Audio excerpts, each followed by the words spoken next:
Well, hello and welcome to another edition of Health Solutions with Shawn and Jeanne Needham, where Team Needham discusses everything healthcare. I'm your host, Shawn Needham, and I am streaming live from the Moses Lake Professional Pharmacy in my office, actually. And we are at an unusual time today because I am going to be traveling to South Dakota later today. So we are at 9 o'clock instead of 12:30 to 1:30, which is where you can usually catch our Monday podcast every Monday on Facebook and LinkedIn and Twitter and the Moses Lake Professional Pharmacy YouTube. So please share this, go to those sites, subscribe, like, comment, let us know what you'd like to hear. As you know, we talk everything healthcare from diet, from exercise, from sleep to hormones to politics of healthcare to affordable healthcare. And how to afford healthcare. We always get told how expensive healthcare is. But guess what? It doesn't have to be that way. There's a lot of ways to save money on healthcare. And that's one of the things that we like to do is educate and empower you to make your own decisions on healthcare. And that includes financial. So we have Jeanne Moore. She's a nurse today, and she's going to be talking to us about healthcare cost containment strategies. Jeanne, welcome to our show. Hi, nice to be here. Yeah, so we were chatting a little bit before the show. Thank you for coming on. I found you on LinkedIn, so if anybody is looking to find Jeanne, you can find her Jeanne Moore on LinkedIn. Actually, I think it's Nurse Jeanne, correct? I use a number of aliases, but if you focus on Nurse and Jeannie and Moore, you'll probably find me. Okay, that's great. That's great. So I was talking to you before the show a little bit about your history of becoming a nurse and kind of the aha moment of why you decided to do something different. So go ahead and explain that story. Okay. Well, so I graduated from a college. I fell into the BSN program because the diploma program at Lutheran Hospital had closed. So I've always fallen into where I am. It's just kind of been a theme of mine. But it ended up loving cardiology because my father was a heart patient. So did cardiology for about 10 years. And one night I was filling in the unit, and we had a balloon pump, an 84-year-old lady on a balloon pump. And then the cath lab had rolled in a gentleman who only had the left main artery open. The rest were shut down. And I found myself going in between these two patients and going into the hopper room and crying because I was helping one person end his life, and another one I couldn't understand why we were putting in a balloon pump, which back in those days was considered a last-ditch effort. At 84 years old, this kind, lovely woman is in misery on the balloon pump. So I left the hospital trying to find something different. And I landed at Principal Financial Group, which taught me the business side of the healthcare system. And I spent a number of years there, ended up getting my MBA, and I loved the financial aspects of everything. And the last position I had was at a brokerage firm, and I had 3,000 health insurance brokers across the country. And maybe one or two could understand what I was trying to tell them, which is when you're with the BUCAs or the large insurance companies, the health plan is the same. The health performance report is the same, and it's designed actually to do one thing, and that is to sell another service. But the services don't actually help to lower the cost of care. So that's when I decided to leave there and develop my own company. And then COVID hit. So, but my company is focused on getting registered nurses who understand both the healthcare delivery and the health insurance industries. They are two of the most complex ecosystems you'll ever want to see, but nurses who understand both of those worlds to work directly with employers, because we've got to get the employers on board. Healthcare, there's a number of barriers between the nurses and the employers, but we've really got to wake the employers up, because at the end of the day, the middle class is what's paying for it all, either through taxes or their benefits, or they're not able to get raises, etc. So it's the middle class working person that I'm trying to protect out of all of this. So You mentioned it's complicated. So Mhm. do you think that's by design? Oh, absolutely. Right. All of this chaos that we're seeing is completely and utterly by design. Even from the Affordable Care Act to the medical loss ratio, it's all designed to cripple the middle class. Well, I will tell you, I've had over the last few years having former teenage boys. They're grown and healthy and adult males now, but they had accidents, broken bones, Mhm. and I will tell you, the bills coming from the hospitals, all the surprise bills, non-transparent pricing, um, you know, bills coming out of left field. It's like, oh, gee, I mean, I would thought that part was included, but imaging is separate. The doctor's fee is separate. The Mhm. pathology is separate. The lab is separate. So you get all these bills. And, my wife and I are both pharmacists. We're in healthcare. So we're helping our son navigate this. And he was 18 Right. at the time. But, and he's getting sent all these bills. He was still under our health sharing ministry. So we were responsible for his payments. But I mean, I can't imagine somebody that wasn't in healthcare making any sense of it. Right. Well, and the other problem to add to this is we are generally at our most vulnerable when we access this chaotic, completely not. I have friends who call it the cartel. Yeah, no, it's funny you say that. It's like you are walking into a Yep. who knows what's going to happen on the other side. Well, and you mentioned Buka before. Tell us what Buka is, and then I got a little.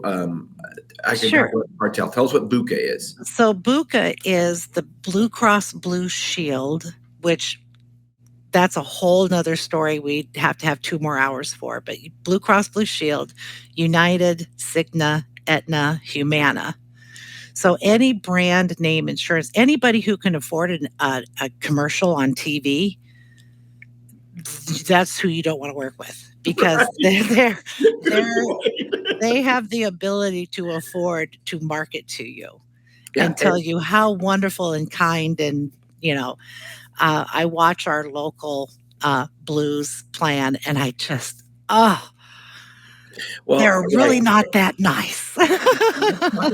let's talk about what a cartel is and how that cartel happens, and you can piggyback on this. So Okay.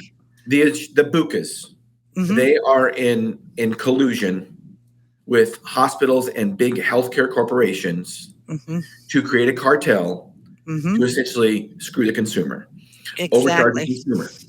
And they control the prices, Hmm. and the consumer does not benefit. The consumer pays higher prices. That's really what a cartel is, when the consumer really can't drive the prices lower. Now, you're going to give us away where we can. But in general, when you deal with those bukas, that's exactly what it is. It is a cartel. The hospitals, the big clinics, they're in collusion Hmm. with those companies to create a cartel. Right. And it is really aimed at the end goal of destroying the middle class. So I'll give you an example. I remember when I was in nursing school, we used the term patient, and they instructed us to change that to client. So many, many years we would refer to the client. And then, 15, 20 years ago, it transitioned to consumer. And that's when I went, oh, this is not good. Nobody wants to consume healthcare. It is not on your top 10 things of dreams and goals that you want to do with your investment, right? I don't want to spend money on healthcare. You do it out of necessity, or you do it out of your thought that you need it because you've been very well marketed to. So, to give you one example, are the hips and knees replacements that we're getting. And the reality is that most often, if you blow out your knee and it's cartilage to cartilage, you can strengthen the muscles around that knee through physical therapy and do pretty well, right? Mm-hmm. Or you can get a surgery, knee replacement surgery, and the number of patients that complain of the constant pain from their knee surgery, even though they're exercising, doing everything right, that pain never seems to go away. So those are the types of decisions that we want patients to take a break. You've gotten all of this information. Now come talk to a nurse who will look at all the scientific study, which have been bought and purchased for by pharmacy. That's a whole big pharma. Big pharma. Absolutely. Yeah. No, So absolutely. we have to rewrite all of our scientific studies too. But needless to say, critical thinking clinicians, pharmacists, nurses, physicians, it doesn't matter what role you're in. The point is we have to be critically thinking. In other words, we have to have been trained appropriately in school so that we can critically think this through with the patient. And it's not just, I use nurses because that's who I am, but I really mean those critically thinking team members. If I don't know the answer, I'm going to call you, right? It's a matter of building a network of good, solid clinicians. Well, and speaking of surgeries, you're kind of hitting a little bit on it, but I mean, there are so many unnecessary surgeries. Oh, and the reason why is because there again, the cartel. There is, a collusion with Premier Blue Cross, or the BUCAs, as you call it, to pay for these surgeries. So when I'll have a patient say, well, I had knee pain and they say I need XYZ done, it's like, well, have you tried some other things first? right. We had an orthopedic surgeon on our show, Dr. Shawn Baker, and he was doing other methods to prevent surgery, changing people's lifestyle, changing people's diet, different training, or physical therapy, things like that.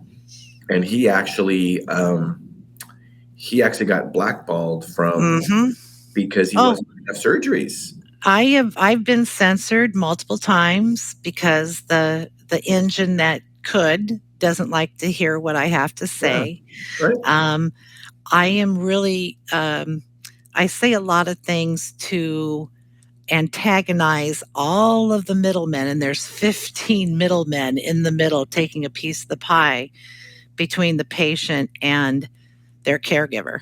So I say a lot to admonish those middlemen because we don't need them. You really don't need them.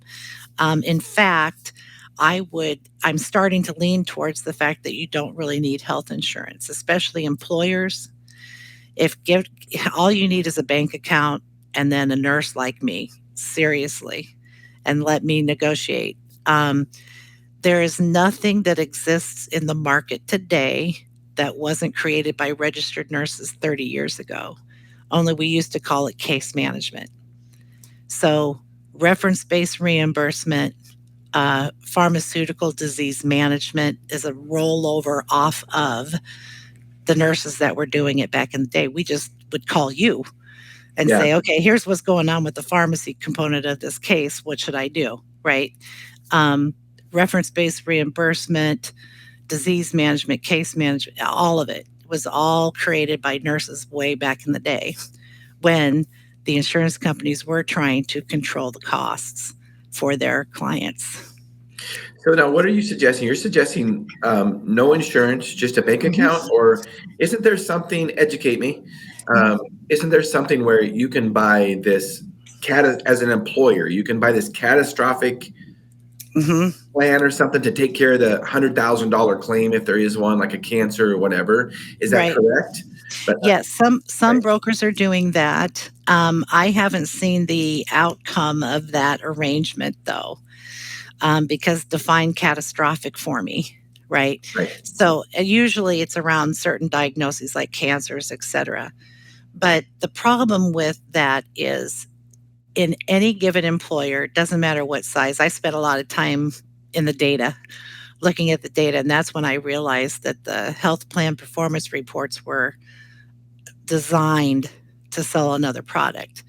And because I'm like, wait, this, based on the pathology of the disease process, this isn't truly going to be an issue for this employer. It's going to be an issue for Medicare once the patient is past the age of retirement. So why are we spending all of this money in the employer space to manage this ineffectively, by the way, without an ROI, when it's not going to really cost this employer anything until the patient's gone? So I would do a lot of conversations around focus on your high cost claimants, but then people get stuck with, how about we find those people before they become high cost claimants?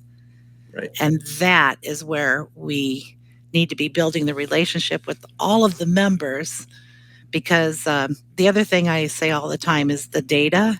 Number one, it's dirty, really dirty data.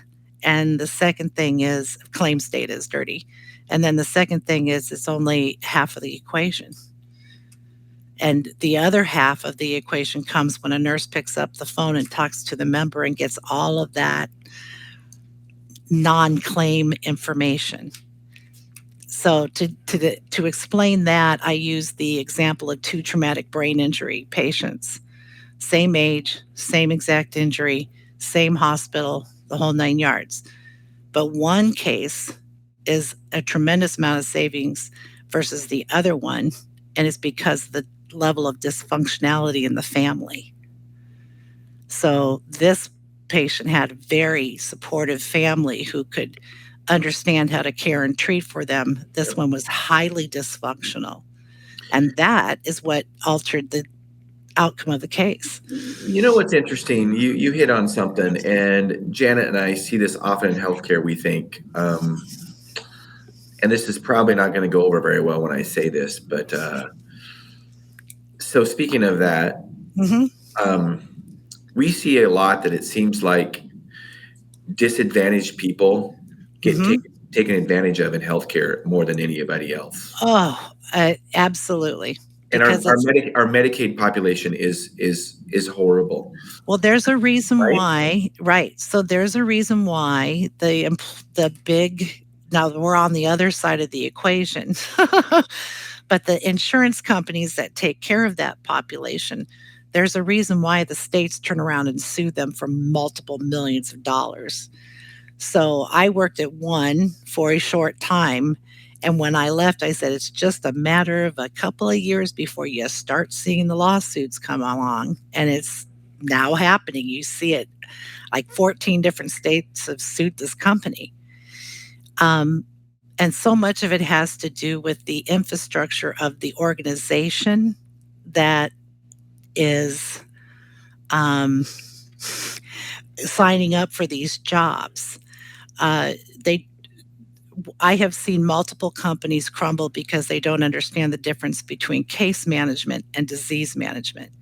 And the salesman will go out and sell one thing, but then you read between the lines and it's the other. They're two completely different disciplines. You know what I mean? Right. So it's like we need to get somehow to the people who are doing the actual work and let them be the decision makers for the organization. Does that make sense? For sure. Yeah.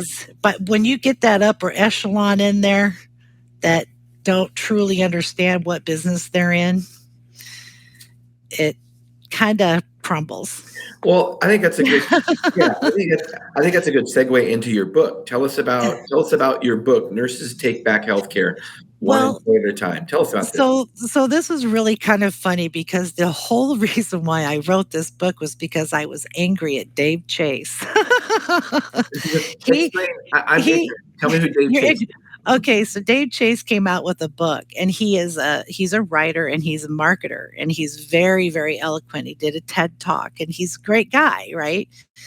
And he developed this organization called Health Rosetta, and he published a book that said, I can't remember the exact name of it, but something about a letter to the CEO as to how healthcare stole the American dream, right? And so I read his book and I'm like, he's spot on, but how you're not a clinician. How, Right. what is this all about? And so I said, let's look at this from a clinician's viewpoint. So that's why I wrote this. And the reality is that there's so much focus on that middleman, the broker, right? Millions and millions and millions of dollars into these brokerage firms, and all they're doing is pumping wellness, which is, let's put an apple in your vending machines instead of soda. No, that's not the people who are already healthy have a tendency to perform well in that realm. And it's the people that are in that middle spot. They don't have a diagnosis yet. They're going to be heading that direction. That's where your focus should be.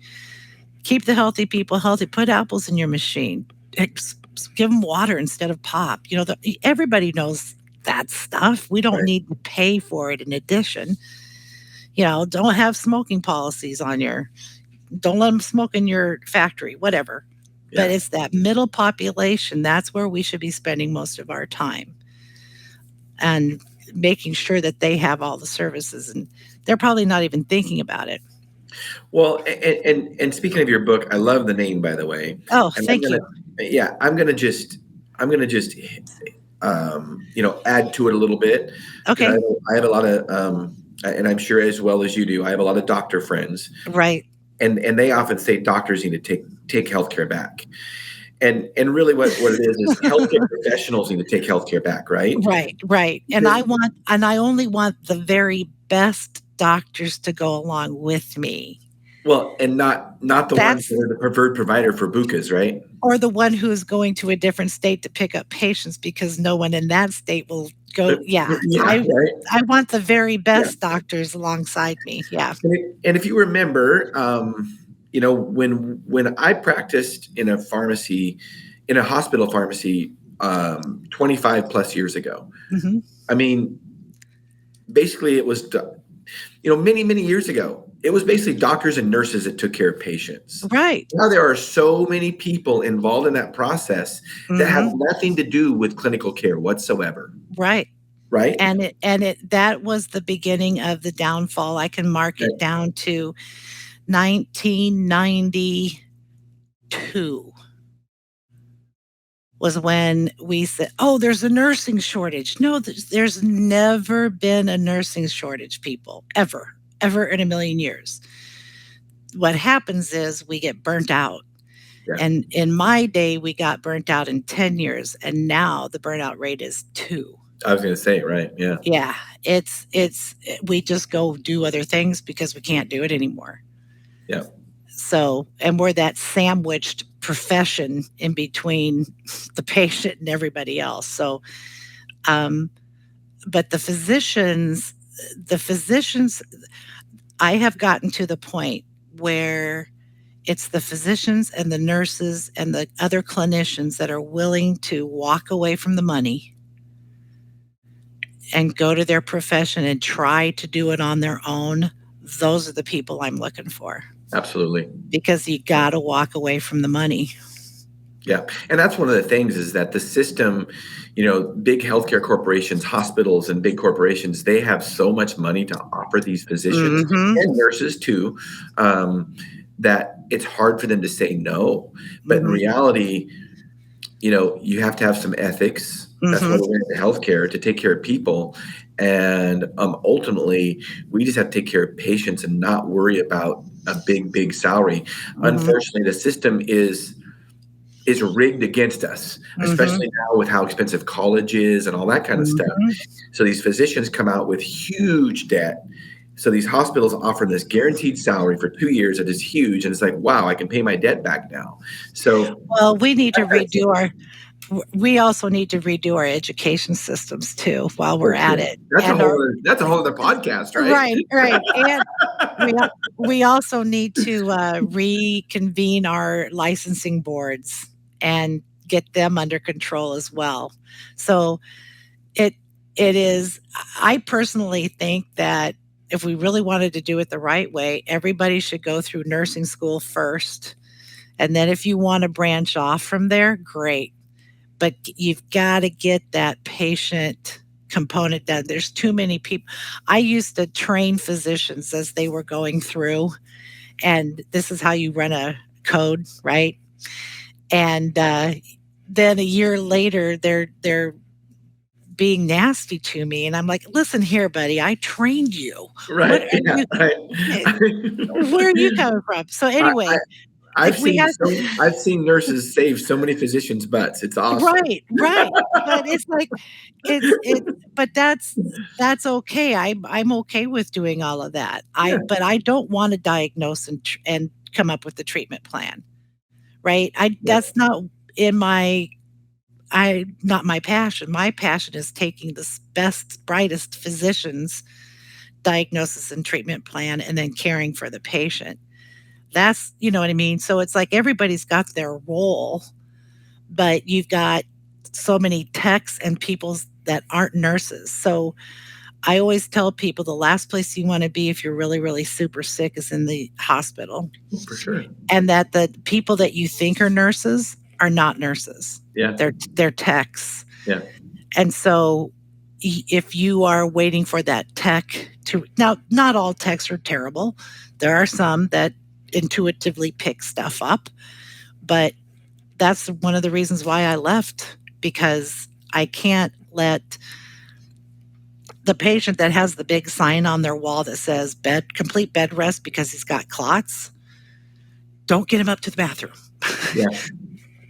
It's those types of things that I just couldn't be bedside nursing anymore.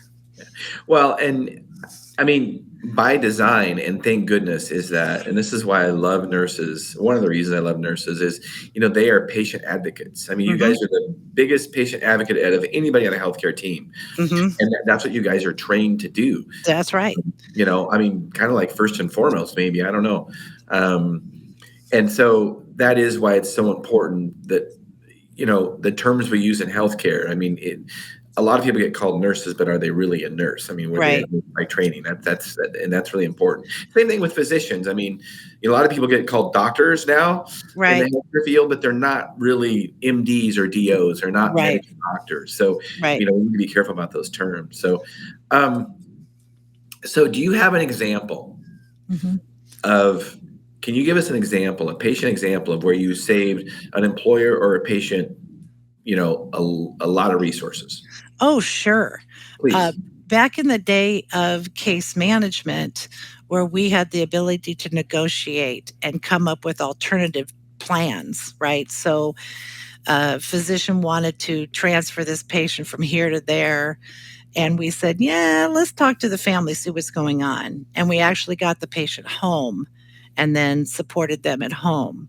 That's significant amounts of money today. And not only that, but like you say, the most dangerous place to be is a hospital. Right. It absolutely is. Get them home and then get the right people surrounding them at home to support the family. The biggest one always was traumatic brain injury or spinal cord injury patients. This is my own personal experience. We can do it with a lot of chemo, cancer cases, but get into a centers of excellence, because if I had a traumatic brain injury in Florida or Des Moines, Iowa, or Arizona, it didn't matter where they were, I'd pick them up and fly them to Craig Rehab in Colorado.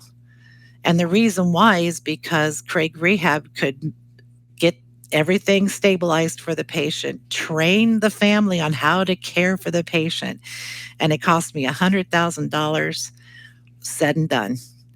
And so it was worth that $5,000 air flight, right? To get them out, of where they probably are going to kill the guy because they don't know how to handle this traumatic, right? So it's life-saving, et cetera. But what happened with case management is that physicians didn't like nurses making recommendations. And so there was this huge pushback. And I still see physicians pushing back on utilization review. But I'm like, That's because you're an honest physician. What we're there for is to keep the guy who's treating cancer patients in a tent with recliners and he's giving them saline drips and saying he's curing them. So we find those guys. Yeah, yeah. And I know it's a pain in the rear end for all the good guys, but there's a lot of bad guys out there that we catch. Well, yeah, and I would ultimately, like you say, the good guys, I would ultimately think that the good doctors really like working with good nurses. Right, Because right. you guys are not only advocates for the patient, which is what they need to be, but you're advocates for them because they're kind of ultimately in charge, and so you're helping them take care of the patient. Well, we should talk about the quality of care data that exists on providers, and the reality is it doesn't. And so there's these hundreds of thousands of dollars being spent on these systems that measure the quality of the physician. And I always would tell people, don't spend your money on that. What we need is a network of nurses across the country, because that's what we do, is we call each other and say, And who's okay, a good doctor? who's the best guy? Right. Who would you send your mom to? Okay. All right, we got it. And that is the kind of networking that I want to build, because it's time that, there was only one doctor I worked with in the cath lab that I would send my mom and dad to, and that was Dr. Amar Nath, Yeah. And I worked with 50 cardiologists. So Yeah. it's this guy, right?